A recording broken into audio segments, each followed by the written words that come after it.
Urology വിഭാഗത്തിൽ laser ചികിത്സ പോലുള്ള അത്യാധുനിക ചികിത്സാ രീതികൾ ഉപയോഗിച്ച് ചിലവ് കുറവിലും വേഗത്തിലും സുരക്ഷിതമായും സുഖപ്പെടുത്തുന്നു. ഓപ്പറേഷൻ കഴിഞ്ഞാൽ അന്ന് തന്നെ നിങ്ങൾക്ക് വീട്ടിൽ പോകാം. മിംസ് ഹോസ്പിറ്റൽ, വണ്ടൂർ. വിദ്യാഭ്യാസ മേഖലയിൽ LDF സർക്കാർ നടപ്പാക്കിയ തെറ്റായ നയങ്ങൾ തിരുത്തുമെന്ന് ആഭ്യന്തരമന്ത്രി രമേശ് ചെന്നിത്തല നിലമ്പൂരിലെ KPSTA ഭവൻ ഉദ്ഘാടനം ചെയ്ത് സംസാരിക്കുകയായിരുന്നു അദ്ദേഹം. ഇന്ന് ഈ നിമിഷത്തിൽ ഈ ചരിത്ര മുഹൂർത്തത്തിൽ KPSTയുടെ ആസ്ഥാന മന്ദിരം നിലമ്പൂർ KPSTക്ക് വേണ്ടി നൽകിയിരിക്കുകയാണ്.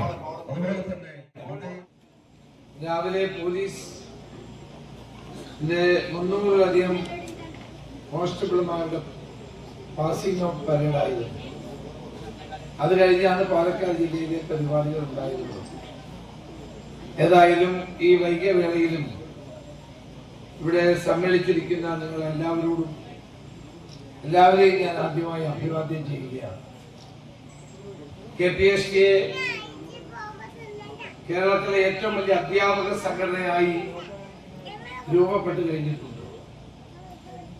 വിവിധ അധ്യാപക സംഘടനകളായിരുന്നവരെ എല്ലാവരും കൂടി ഒന്നിപ്പിച്ചുകൊണ്ട്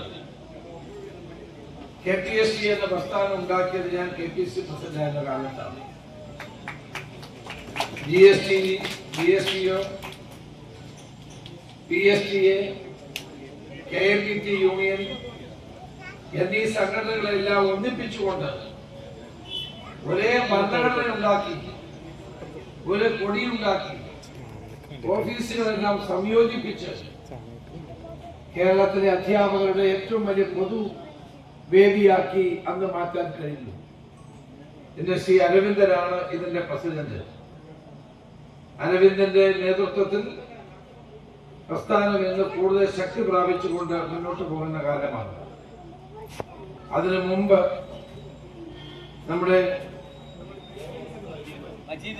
മജീദ് സ്റ്റേറ്റ് പ്രസിഡന്റ് ആയിരുന്നു, ഹരിഗോവിന്ദൻ പ്രസിഡന്റ് ആയിരുന്നു. അങ്ങനെ ഓരോ കാലഘട്ടങ്ങളിലും പ്രസ്ഥാനത്തെ കർമ്മനിരതമായി നയിച്ചിട്ടുള്ള ശക്തരായ അധ്യാപക നേതാക്കന്മാരാണ് നമുക്കുള്ളത്. ഇന്ന് വിദ്യാഭ്യാസ മേഖലയിൽ KPSTA ഉയർത്തിപ്പിടിച്ചിട്ടുള്ള ആശയങ്ങൾ യാഥാർത്ഥ്യമാക്കാൻ ഈ ഗവൺമെന്റ് പ്രതിജ്ഞാബദ്ധമാണ്. കഴിഞ്ഞ 10 വർഷക്കാലം വിദ്യാഭ്യാസ രംഗത്തെ തകർത്ത് തരിപ്പണമാക്കിയ ഒരു ഉത്തരഞ്ഞ സാഹചര്യത്തിൽ നിന്ന് വിദ്യാർത്ഥികളും അധ്യാപകരും നേരിടുന്ന പ്രശ്നങ്ങൾ പരിഹരിക്കാൻ ആവശ്യമായ നടപടികൾ UDF സർക്കാർ സ്വീകരിക്കുമെന്നും രമേശ് ചെന്നിത്തല പറഞ്ഞു. KPSTA working chairman K. Santhosh അധ്യക്ഷത വഹിച്ചു. ആര്യടൻ മുഹമ്മദ് മെമ്മോറിയൽ ഹാൾ ആര്യടൻ ഷൌക്കത്ത് MLAയും ഉദ്ഘാടനം ചെയ്തു. KPSTA സംസ്ഥാന പ്രസിഡന്റ് PK അരവിന്ദൻ മുഖ്യസന്ദേശം നൽകി.